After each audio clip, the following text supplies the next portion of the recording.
অৱশেষত সিদ্ধাৰ্থ শৰ্মা গ্ৰেপ্তাৰ হয় জুবিন গাৰ্গৰ মেনেজাৰ সিদ্ধাৰ্থ শৰ্মা পলাতক আছিল আপোনালোকে গম পায় আৰু এতিয়া সিদ্ধাৰ্থ শৰ্মা গ্ৰেপ্তাৰ হল গোটেই কথাখিনি এই ভিডিঅ'টোত আপোনালোকে গম পাব কিন্তু আপোনালোকে ভিডিঅ'টো শেষলৈকে চাওক কাৰণ আপোনালোকে গম পায় যে জুবিন গাৰ্গৰ যেতিয়া সেই ঘটনাটো ছিংগাপুৰত হৈছিল তেতিয়া সিদ্ধাৰ্থ শৰ্মা পলায়ন কৰিছিল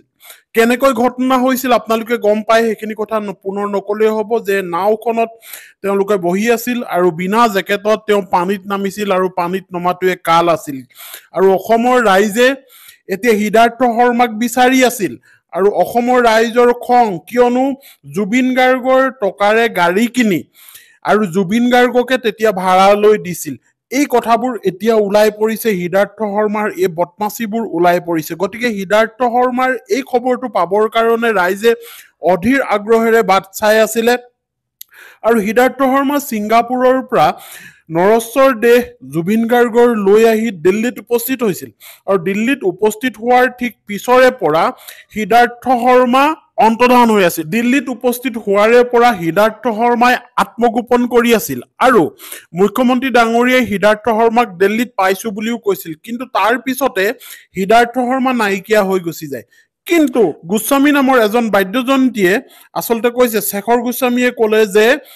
হয়তো তাৰমানে তেওঁক লগ ধৰিছিল আৰু সেই লগ ধৰিছিল কলৈ দিল্লীলৈ কলিকতালৈ আৰু শ্বিলঙলৈ এই তিনডোখৰ ঠাইত বোলা থাকিবা এনেকুৱা ধৰণৰ কথা কৈছিল অসমলৈ যাব নালাগে এইখিনি সময়ত অসমৰ ৰাইজ বহুত খং হৈ আছে আৰু হয়তো আমাক বেয়া কৰি দিব কিবা এটা গতিকে এই সিদ্ধাৰ্থ শৰ্মা পলায়ন কৰিছিল আৰু সিদ্ধাৰ্থ শৰ্মাই এতিয়া সিদ্ধাৰ্থ শৰ্মা আত্মগোপন কৰি থকাৰ অৱস্থাৰ পৰাই সিদ্ধাৰ্থ শৰ্মাই কিছু আচলতে তথ্য অত আগবঢ়াইছে কিন্তু তেওঁ পলায়ন কৰি আছে কাৰণ তেওঁৰ হাতত এতিয়া মোবাইলটো আছে জুবিন গাৰ্গৰ আমি বিশেষ সূত্ৰে জানিব পৰা মতে আৰু এটা বিশেষ সূত্ৰে তাৰ সোণৰ চেন যিডাল সোণৰ চেন আছিল সেই সোণৰ চেনডালো আচলতে এতিয়ালৈকে উদ্ধাৰ হোৱা নাই মোবাইল আৰু সোণৰ চেন আৰু এই সিদ্ধাৰ্থ শৰ্মা বিশাল সম্পত্তিৰ মালিক কেনেকৈ হ'ল এই কথাখিনিও এতিয়া জল পটকৈ পোহৰলৈ আহিছে আৰু এখন ফটো হৈছে আপোনাৰ ছিংগাপুৰত মৰা গতিকে আপোনালোকক জনাইছো যে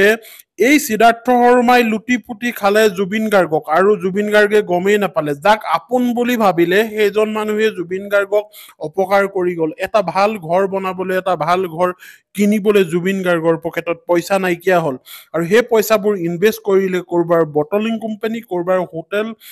লিজত লোৱা আৰু এনেকুৱা ধৰণৰ কিবা কিবি যিবোৰ গান আমি শুনো সেই গানবোৰৰ ৰয়েলিটি আচলতে জুবিন গাৰ্গৰ পৰিয়ালে পোৱাৰ মানে নেপায় জুবিন গাৰ্গৰ পৰিয়ালে নেপায় সেই ৰয়েলিটি পাইছে এতিয়া সিদ্ধাৰ্থ শৰ্মাই এইবোৰ আচলতে কুকীৰ্তি তলে কৰি আছিল আৰু গতিকেহে ৰাইজে এতিয়া ধৰা পেলাইছে মিডিয়াবোৰে ধৰা পেলাইছে ক'ত কেনেকৈ কুকীৰ্তি কৰিছিল এতিয়া এই সকলো ধৰা পৰাৰ পিছত এই সিদ্ধাৰ্থ শৰ্মা পলায়ন কৰি আছিল এতিয়া কিন্তু খবৰ ওলাইছে শ্বিলঙৰ কোনোবা এখন ঠাইত হয়তো আত্মগোপন কৰি আছে এগৰাকী জুবিনৰ সহযোগী শিল্পীয়ে কৈছে শ্বিলঙৰ কোনোবা ঠাইত আচলতে লুকাই আছে গতিকে মানুহে আশা কৰিছে যে অৱশেষত সিদ্ধাৰ্থ শৰ্মা গ্ৰেপ্তাৰ হল বুলি নিউজটো কেতিয়ালৈ আহিব হয় অসমৰ ৰাইজে অধীৰ আগ্ৰহেৰে ৰৈ আছে